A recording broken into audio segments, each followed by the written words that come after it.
welcome to another edition of the REI RockStar podcast vlog series. We are going to go take a look at my buddy Craig's house today that he's got under construction. He's almost done with it. I can't wait to see what it looks like. He's been doing a fantastic job on that. Then after that, we're going to take a look at the house, which is right around the corner, for us to take a look at and see if we want to buy. And then we're going to go do something fun. We're going to have beers with Craig. Kind of celebrate. Take advantage of this freedom investing lifestyle. So tune in. It should be a really cool little vlog here. Take a look at Craig's house. See a house that we might be able to buy. Might be a pretty good deal. And then go have some beers and pizza. Sounds like a good day. Let's do it.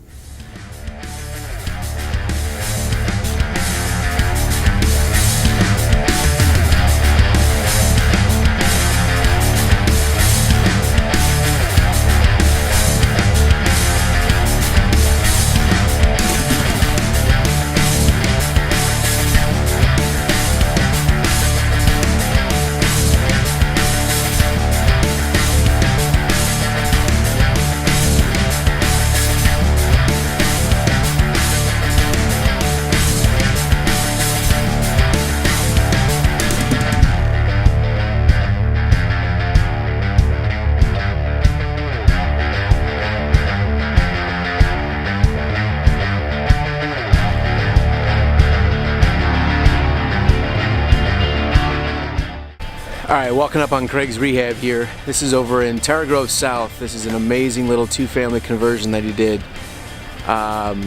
He's just done an awesome job. He's almost done. I can't wait to see inside. This is the project right here. And when I walk inside, I'm so excited to see what he's done with this house. He's just done an amazing job. And there's the man making deals on the phone. Holy cow! That's good. Your mug looks familiar. You look familiar. What's your name? Craig. Craig, I'm Nick. Nick? Yeah. Woo! It's our air compressor, don't freak out. No, you look familiar as hell. I don't know why. Huh. Doesn't he to you? Huh. Doppelganger, brother, something maybe? Yeah. I got that Ted Kaczynski beard going. Oh yeah, that's what it is. We just watched that. The Ted Bundy show? Yeah. Oh yeah? Okay. And remember, blue before red on any pills. Alright. He's looking at me like, what the hell are you talking about? Blue before red on any pills. Alright. Yeah, that was our motto when we were kids. So just pretty standard kitchen, what you do here? And this is not, sorry, this is not your standard kitchen. More high end than we normally do. Right. So because we have 9-foot ceilings here, we were able to go taller on the wall cabinets. And sometimes you'll see guys go in and they'll do the drops off at the very top, which is all right. It looks okay, but it doesn't look as nice or as high end and as finished as what we did, which is adding that extra 1 foot of cabinetry on the bottom and some crown to kind of draw that eye up and put the glass fronts on it. It just looks more clean, more classic, higher end look. Absolutely. But it's simple and looks like it's very functional, and you have a lot of counter space. Tons of cabinet space to put stuff away. And counter space and cabinet space. Yep. This is just awesome. Yeah, range hood instead of a microwave above. Again, it just, you're not spending a lot more money there. It's probably, by the time you eliminate the cabinets above, it's probably just a wash. But it looks more high end. Absolutely. Nicer look. Yeah, it's nice and clean.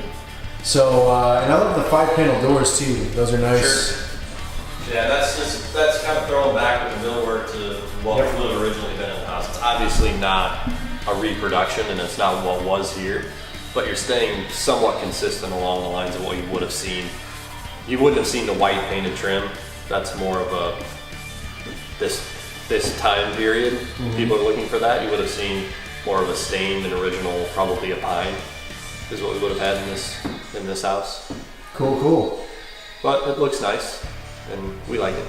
Man, you're almost done over here. You've got, how much more do you got here? 2 weeks? Probably got a few weeks. We've got to build the garage in the back still and a deck. I mean, we're February. We have a 70-degree day today, but 4 days ago we had -5. Right. So that makes it tough to get the stuff done on the outside, but we're not far off. Cool. Real close. Inside here, you're just about. Oh yeah, inside probably by the end of the week we'll be pretty much done in here. That's awesome. Get staging lined up for late next week sometime. Let's go take a look upstairs. Yeah. Let's do it. All right, up the stairs we go. I cannot believe how warm it is. Oh, outside? You can wear shorts today. It's unbelievable. It's 70. Yeah. Beginning of February. All right, so bedroom, Staging room. staging room. This is where all the stuff. Especially because we're at the kind of tail end of everything, so. And that's what it's almost the hardest part about Yeah. rehab is the last 2 or 3 weeks. For sure. This is the cutting room where you cut all the trim, Yep. install everything, Trim station. and yeah, along the way, framing, drywall, everything. Every stage of the way, you gotta get as straight as possible. For sure. This is a nice little. Most of the 2-family conversions or rehabs, when they try to move the washer and dryer up on the second floor, it's kind of like an afterthought. But this is a cool feature. This is just like an entire room dedicated Yeah, straight to actually give them a laundry room is kind of a big deal down here. Like Nick said, normally they'll stack it in a closet somewhere and you won't have anything. You open the door and it'll just be washer dryer right in your face. To actually to be able to do a side-by-side washer dryer and then to have some cabinetry and some folding counter space is a big selling point. Oh, this is huge. I want this for my house. And then to even go so far as to make sure that your HVAC closet is nice and super clean. Mm-hmm. It just looks so much more professional. And if there's a door in your house, somebody's going to open it. So what do you want them to see when they open the door? Clean. Exactly. This is the cleanest this house been in a long time. Cool. Love the bathroom. This is the hall bathroom. That's where at. And then this is the master bathroom. This is a master bathroom. Walk me through this place. Yeah, so whenever we can, we're doing double vanities in a master bath. Mm-hmm. So double vanities, nice big walk-in shower, which is behind me here. You can see kind of a retro aesthetic. It's not an original tile. This is all new. Bathroom was gutted out. Mm-hmm. But we're really trying to give it that feel of what it might have been like, but then bring it into the 21st century. Mm-hmm. So you'll see stuff like the black finish on the hardware for the faucets and the door hardware, all your tile trim pieces, and then a quartz marble look for the counters, and then again like your black and gold accents that just kind of bring it into really targeting that demographic, people who are in their early to mid 30s. Who are paying attention to what's going on. They're watching the HGTV, they're watching Pinterest and House and all of those things, and the wife's really got this idea of what her dream house is gonna be, and she's seeing these things, so we're tying in and giving them some of that aesthetic that they're gonna want. Absolutely. And I like just the small touches that you do for when you get into this, this is a massive shower, this is awesome. You can have 3 or 4 people in here, and is that the kind of demographic you're going for? Yeah. We want to look for people who are taking showers with multiple other people. There you go, the swingers house. Yeah. No, but just small stuff like you're gonna have to turn that shower head on. So move the handle over here so that when you turn the water on, you don't get blasted in the face with cold water first thing in the morning. That's one of the things that I love to do. The way my shower is situated is I can do that and turn it on and just let it run for a little bit and get when it's nice and hot. And that's, on one of those, like in that hall bathroom, we can't get in. And something small like that hall bathroom, you're just going to lean in and turn it on anyways, but really you can't lean in and turn this one on. No, if you put that right underneath it, you'd hate taking a shower in there because you'd get cold every time. Yeah, for sure. Cool. But, outside of that, it's just making sure that everything's nice and clean and straight and put together as well as possible. Spending extra time to make sure all your windows are in square and plumb, and so when you get your sight lines through your trim, it doesn't look like everything's out of whack, like you sometimes get in a 100-year-old house. And that's where the garage is going to go. And you have to put a whole 2-car garage in and not one of those garages. Yeah, so one of the good things about getting a good buy on a house is it gives you room in the budget to do some things and make decisions that you may not have otherwise done. And one of those for this house is giving them a full enclosed 2-car garage instead of the car garage, which is just the lean-to with the garage door on the front. It's just, again, going with that higher end kind of feel and giving them the things that we think that they're going to want. One, to be able to push the point on price when we go to market, and then 2, to make our house stand out from the other houses that they're going to come across.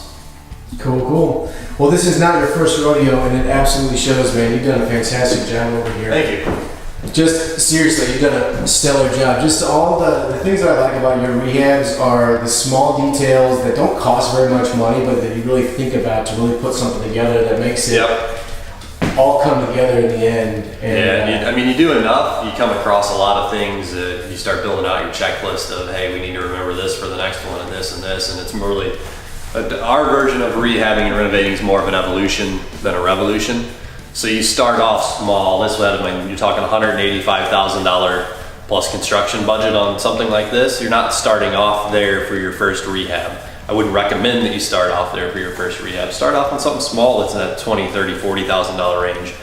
And then learn your mistakes on that, and then improve and continually build up and push your risk muscles and extend yourself out there a bit. Let's go take a look at another house, because I think this other house that we're going to go take a look at, I think it needs lots of work. It might be a crazy deal. Those are the ones we like, so yeah, let's go take a look.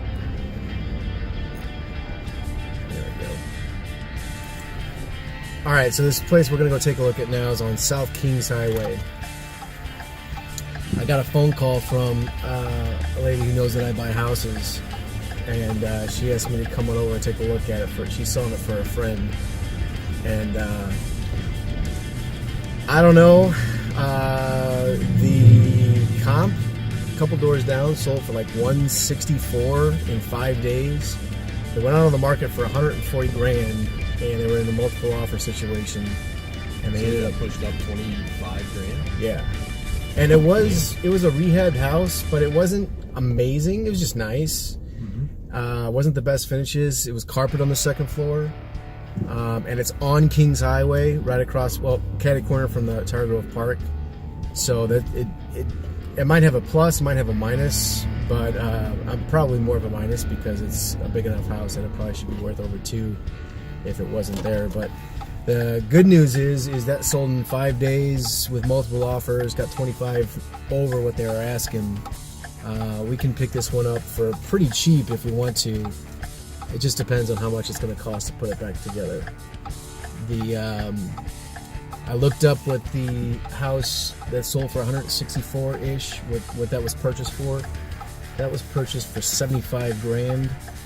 And in 2017, and then like a year later, it turned around and got it sold for $165. So got some pretty good intel on this one. I don't think too many people are looking at this one. We might be one of the few people looking at it. Maybe 2 or 3 other people know about it. So we're gonna go take a look at it right now with my buddy Craig. Put some eyes on it and see what we got.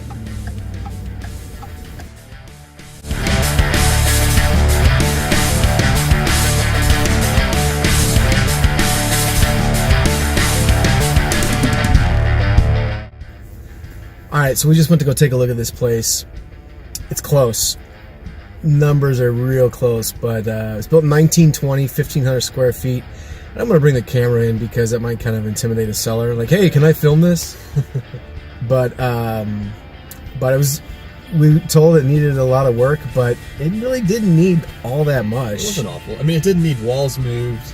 The floor plan, amazingly enough, was in really good, I guess, a good layout for what people are going to be looking for, but you needed... I don't think it would change one wall. Yeah, no, you needed a lot of... It needed everything else. I mean, you need HVAC, mechanicals, and plumbing, electric, roof, soffits. Windows were operable, but they weren't... They were the old single-pane glass or storm windows. Depending on what price point you're at, you can probably get away with it, but... I mean, the big thing is it's right on... The thing is with those windows... On a major road. You're right about the windows. You probably can get away with it, but the amount of time that you guys are going to... We'd have to spend getting Right. those windows operational, you might as well just throw in a $250 window. You know? Right.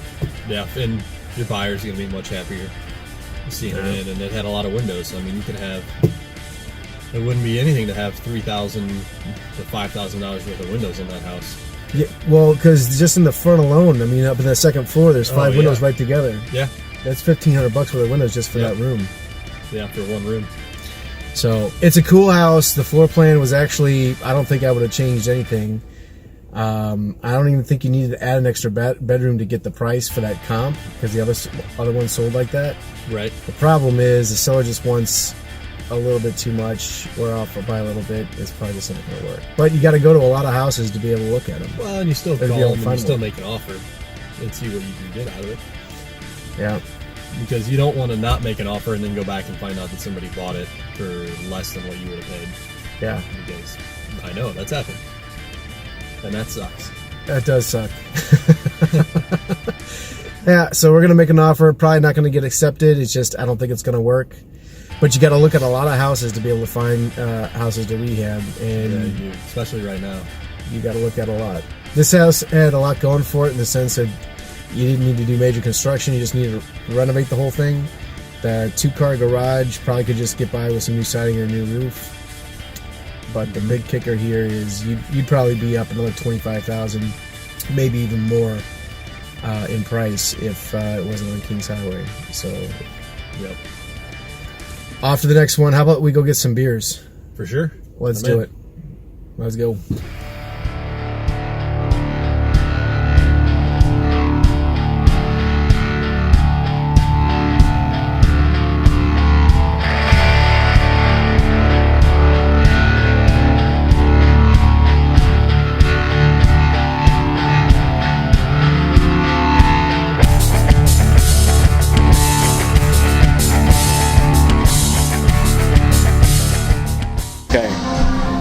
So Craig and I went to go grab a beer here. We got the place to ourselves. We're gonna party. What's this place called? Firecracker Pizza and Beer. Come on down and talk to who? Olivia. All right, cool. Very cool. This place is awesome. How long have you been here? We've been here since March last year. March of last year in the Grove. Well, we're thirsty and we're hungry. Did we come to the right place? Certainly did. Let's do it. Congratulations on your rehab. Thank you. Looking at houses. Living the good life. For sure. Not working for the man. Not working for the man. Working on being the man. Working on being the man. I like that. It's okay, you can laugh at us. So, she's just absolutely laughing at us right here. You can't say stuff like that, man. That's like you're setting yourself up to be laughed at. Right? I'm okay with that. It's really though. punny. Yeah. Punny. I'm okay with that. Punny dad jokes. You haven't hung around me enough. Yeah. I am a dad. Yeah, so I mean, What's some of the dorky stuff we could say? oh man, you can't put me on the spot for it. It's just gotta come natural. That's right. So they have a wall of shame here, which is kind of cool.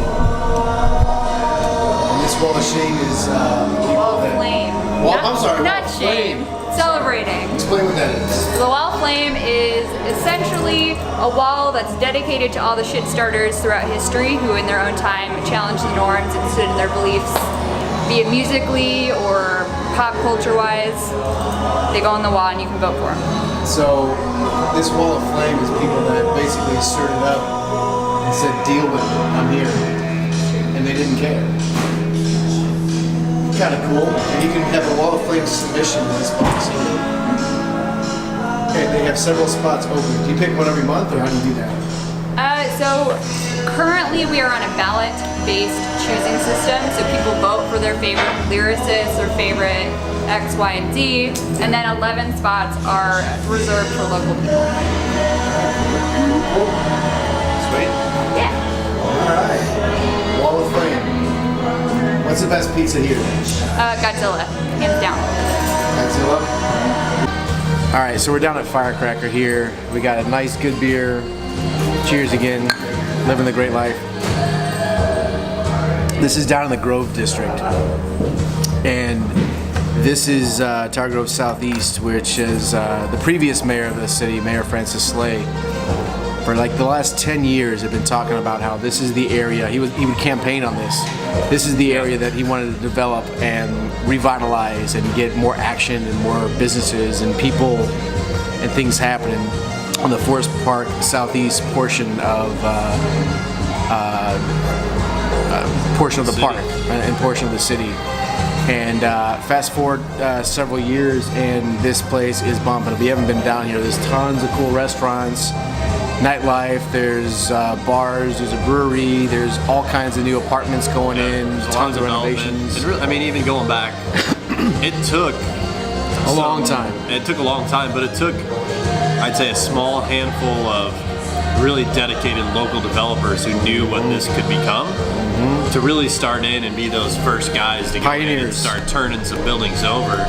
And really, if you look at it, it's a brilliant strategy if you had the money at the time from a real estate standpoint, because you're essentially going in and you're redeveloping and you're setting your comps for the area. And if you can go in and you can start off and you can buy a handful of properties or a bunch of properties if you can at a pretty substantial discount and keep them rented out to where they're paying for themselves, and then you help turn that area over, well, all those properties that are in your portfolio have now just increased in value by 20, 30, 50%. I would probably say it's way more than that in a lot of cases, because you could pick up properties down here for pennies on the dollar. Yeah, it was dirt cheap, and now you'd be hard pressed to find something that even get something. Yeah, to even get something. I looked at a 5-family 2 weeks ago, and it was a reasonable price. I want to say it was like $240, but the play was to take it down. Your only play was to take it down and convert it into 3 townhomes. You just couldn't do the construction and keep your costs at a point where it made sense to keep it a 5-family and rent it out again. So that's, I mean, to me, that's when you know when you're in a pretty good area, when all of the construction costs and the numbers point you into, okay, this has to be developed and sold off. It can't be really developed and held, unless you get into a situation of scale like some of the guys are doing. I got a good friend who's doing a 200 plus unit development down here that is all going to be multifamily. But those are working because the developer's going for a pretty massive tax credit deal. So, but that's, love it or hate it, being tax credits, that's sometimes what it takes to incentivize people to come in and redevelop a neighborhood. And that's really what they're there for. Well, that's going to be a huge, I mean, there's already several anchors down here, but that's just another anchor, and that's just where people are going to be living. If you haven't been down, this is, so Forest Park Southeast is like the Manchester Strip is where we're on right now. And I remember even like 7 years ago, you come down here, boarded up, all boarded up, just nothing going on. Yeah, handful of bars. You had some late night traffic, but during the day, as far as a place to live type of area, it wasn't so much that. And now, I mean, it's unbelievable, the transformation. But the thing is I actually used to live not too far from here. It's such an awesome central location in the city, because you can be on 44, 40, 70, or 55 within 5 minutes. Yeah. So you can get on any major highway, you're minutes from downtown, and you can be out anywhere on the 270 belt within like 10 to 15 minutes. So, I mean, it's just an awesome central location. Yep. And the housing stock around here is really cool. There's lots of really cool houses. You're right by the park. It's an awesome spot. I would say in this area more than others as well, there is a lot of redevelopment. So, and not traditional redevelopment, at least not for St. Louis. We're seeing a lot of more modern redevelopment in this area, which St. Louis is old school. We don't see a lot of modern housing going in St. Louis, but you've got groups like UIC. I've got another friend that works for them. They're doing some really cool development and building some really cool modern style houses just to appeal to a different demographic and to kind of bring St. Louis into that 21st century. So it's really cool to see areas like this redevelop. So what's the next area? Oh man, that's hard to say. Like, if you could have targeted where's the next grove? I mean, you've got areas like Cherokee. Anything around Cherokee Street is really being pushed hard on right now. The prices are still pretty cheap. The tough part with that is your housing stock. When you look at numbers, you're looking at 2,000 to 3,000 square foot houses that you need to buy for so cheap, because those are going to take it wouldn't lot be of anything to take construction. 120 to 170 grand in construction to get it back to where it really needs to be. So you've got to buy those for pretty And cheap. there seem to be older houses there too, so there's just inherently more issues when. Yeah. I mean, you're closer to like real city center, right? You're closer to Soulard, you're closer to the real heart, you're closer to the river. So if anybody knows St. Louis history, you start kind of at the river and you push out from there. And just the further away you get, the younger your housing stock gets. So the closer you are to the river, the older your houses get. And well, newer houses, when you get into older houses, they have more problems. Yep. So I think Broadway, like that whole Yeah. South Broadway strip, is an area where, I mean, they redid that Coke bottle plant into a brewery and apartments now. Sure. That's not on the Broadway strip, but there's a lot of really cool potential for that. I think that could be an area that could potentially be. The thing is I think the reason why this got so much traction so fast, I mean, even though it had been in the development for a long time, but Proximity to everything. and we had the top boss of the city saying Yeah. this is what's going to happen. Right. Right? You had an expectation that was set. You're not having that in any other part of the city right now, so I think you're going to be a lot longer of a turnaround. But man, you can pick up properties cheap down there. Well, if you look at it, if you have a true strategy of, okay, if I can buy and hold in these areas, Yep. and maybe the numbers aren't amazing from a cash flow standpoint or an equity capture, but you're established as an investor and you can take that little bit of risk for a little bit of more long-term gain. And you can still have If good you numbers can- down there, If you though. can buy on Yeah. those fringe areas and just let them sit, you're putting yourself in a really good position. I mean, really, you're letting that growth come to you. You're getting in a position where you're putting yourself into long-term capital gains versus short-term capital gains. You're letting somebody else pay your note down. So yeah, you bought in at X, but really when it comes time to get there, if you've got 5 years of pay down, well, that's 5 years of somebody paying that note off. So your real sunk cost on that house is lower than when you bought in. And your dollar cost averaging by buying a couple other properties as well. Yep. So that Broadway strip, kind of anywhere around there. What else was another place? Maybe north of Del Mar? That was next on my list. Yeah. That's been such a hard line for so long for a lot of people, and I think That's a hard line. it is. And I think Boom. really, I think we'll see Del Mar start to move if we start to see even just a slight population growth. If we start to get a few more people coming back into town, I think that's when you're going to see a hard push north. Looks good, doesn't it? This looks pretty freaking good. This is potato skins with blue cheese It's not your normal potato Bacon. skin, but and like some sort of cream. Yeah, I This has mean, got to be that really all- bad for you. oh, I'm sure. Oh no, this is health food at its finest. Yeah. But I mean, that ties into something that would maybe be a better topic for a future vlog. All of the combination of city and county, right? And the better together. And I know we've got. Oh, that has gotten a huge push lately. Yes, but we've got. So who is it that's coming in a couple months to talk about that? I can't remember. Otis Williams. Yeah, Otis. Man, He's that coming in is talk going to be an about awesome thing. He's been in a couple times. First of all, a stellar professional guy. He carries himself unbelievably well. But wealth of information on Yep. not only the history of St. Louis, but the direction that, and they've been trying to work together with St. Louis County for Oh yeah. You've a just better got part of such a huge pushback. right. So this better together thing with the city, joining city and St. Louis County, I never thought it would gain any traction. And the reason why is because, what do you got? 92 municipalities in St. Louis County, so you got 92 mayors, ridiculous 92 amount. governments, plus the city government, who's going to be the leader, who's Right. going to relinquish control, all that kind of stuff. I mean, just that logistical nightmare. Right. So I never thought it would catch steam, but It really did take sending it out to be a state vote for it to even come close to being something that could get passed. And because if they kept it just city and county, it would never, honest opinion, it would never pass. It would never get through. Which is crazy for me. I live in the county, and I'm for better together because everybody's argument in the county is we don't want to take on the city problems and we don't really care what happens in there. Well, what do you think's going to happen if the city ends up failing? that's You're really gonna- good. I'm It is sorry to really cut you off. That's really good. good. It is really good. But what do you think's going to happen if the city fails? We're going to have to step in and we're going to bail them out. We won't have a choice. So it's going to, at some point, you have to take the blinders off and say, okay, we got to do something about it. Yeah. Well, I never really gave it much thought because I didn't think it would gain any traction, but it has.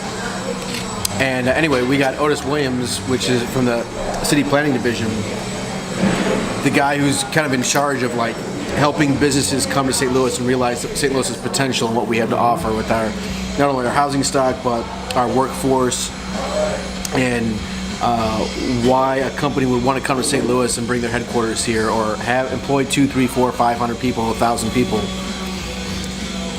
And for years, the city and the county would compete for those jobs. Right. To have the headquarters in the city or have the headquarters in the county. Even municipalities would compete for it. So you could be in the county, but you'd have competing municipalities for it, which is crazy. And so they, a couple years ago, what was it, 4 or 5 years ago now, they kind of combined the planning division, or at least we're on the same page where they're not going to compete and say, let's don't compete, let's compete as a region, let's don't compete as cities and municipalities. And that's actually been working pretty well. And so I thought that's about as far as it was going to go, but it seems like there's some pretty statewide traction for the city and county merger in the St. Louis region. So we're going to have Otis Williams come in and talk to us about what that would look like and the pros and cons and the advantages and the challenges that might be there. That's going to be awesome. I'm really excited to have him. I think that'll be a big meeting, I think. Yeah. I mean, I'm hoping that my meeting next week will be pretty big for the you got to be. Rehab side always. I forgot you're well, but still. You're talking next week at Southside, and you're talking about rehabs. Yeah, more specifically construction and project management and how to actually go about it. So how to make sure that you're going to have a successful rehab. Basically, how to stay on budget Yep. and on time, and how to deliver a product to market that a buyer's going to snatch up. Right. Like that. Yep. Just the logistics and the day in and day out of what that takes. Yeah, it'll be a good one for sure. If you've ever had a desire. How old are you, Craig? 35. 35. You have no gray hair. I have a few. Just a couple. They started to come in. Now he runs a lean, mean machine, tight ship on his rehabs, but you're going to start seeing some gray hair soon because rehab business is a little stressful. Yeah. And I'm going to celebrate it because look at all my gray stuff. It doesn't have to be. It's all about getting your projects set up for success and having a system in place to manage them. You want to be able to manage the project, not have the project manage you. You don't want a project that's going to run you in circles and cause all gray hair and a loss of sleep at night. Which, even the most well-run projects can be stressful, but what if you can make it so that it was, like, back to being fun again, right? Sure. Hey, it's fun to take a house apart and put it back together. I mean, the stress doesn't really come too much anymore, right? I mean, sometimes it does, but like you're not like sleepless nights. Like, oh my gosh. It's certainly not a sleepless night scenario. It's more of an anxious, man, I want to get this done faster and I want to do a better job than we did last time. And what are the problems that I'm highlighting on this rehab? What are the challenges we're coming up against that I can identify and take care of so we don't have them on the next one? That kind of thing. Yep. It's all about being better at what you're doing and moving on to the next. Learning from your mistakes. Don't do that again. And then, yeah, like, it's fun. It's fun to take a house apart and put it back together again. And like, create something and like have people come and say, I want to buy this, I want to buy this, I want to buy this, and have multiple offers. Yep. It's a pretty cool feeling, man, to know that, hey, we put that together. My wife is in charge of most of our projects now. And it is, I mean, she just gets a kick out of just, we don't do the big projects like you, like the $200,000 construction projects. But even on the ones that we do, it's a neat feeling to take this property that was an eyesore, and all the neighbors on the block were like, thanks for buying this and doing something with it, because it was pulling us back. That doesn't get talked about quite as much, but you are doing a service for the neighborhood. Like, we are providing a need that is certainly out there. There are more than enough houses that need to be taken down and rehabbed, and then have a nice family buy it and move back in, so that you have that turnover, so that you have good housing stock for people to go and live and create life in. That part doesn't get talked about as much, but it is a great service for any city or any community. Very cool. It is. And if enough people do it, it just raises the whole value of the entire neighborhood. Right. think our pizza just got here. Okay, so when we were over at Craig's house earlier today, his carpenter, who was also named Craig, I don't know how we got talking about it, but he's like, always take the red pill first. Blue pill. Or blue pill first? Blue pill first? See, that's why I don't do drugs, because I wouldn't know. Me neither. Blue pill first. I've got brown pills here. I don't know which one do I take first? Your multivitamins. Yeah. Well, and when you're going through the demographics of like people that would buy your house, you're talking about, you know, someone mid-30s might be, maybe even someone in your generation, mid-40s, and I'm like, I'm not that much older than you, dick. All right, so we went to go take a look at Craig's awesome rehab over in Tower Grove South.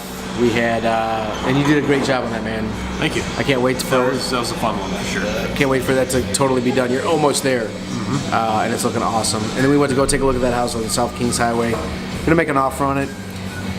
Probably not gonna come to terms, but you got to look at a lot of houses to be able to buy them. So it was definitely not in vain. And then we had an awesome pizza and some potato skins and a good beer with a friend. It's a really good day in real estate. So It's a good spot. It's a good day to be your own boss.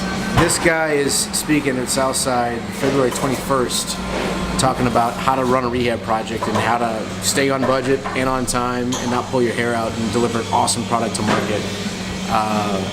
He's about the best in the business, so come out and listen to him. He's going to be awesome. February 21st. And then I think it's... First weekend in March, 3-day event. we do have a 3-day event coming up. Yeah, first weekend in March. But I was saying Otis Williams is coming... I think he's coming April. I think he's in April. Yeah. No, he's in March. I think he's in March. Throw that date on the screen. I'll throw that date. It'll be right here. Bing, bing, bing. Oh! I was spit my beer. But Otis Williams is going to talk about the city-county merger and how that's pros and cons and how that could affect the region. So lots of cool stuff coming up. Thanks for tuning in, Craig. Thanks for showing up your house. Anytime. Peace. See you later. See you guys.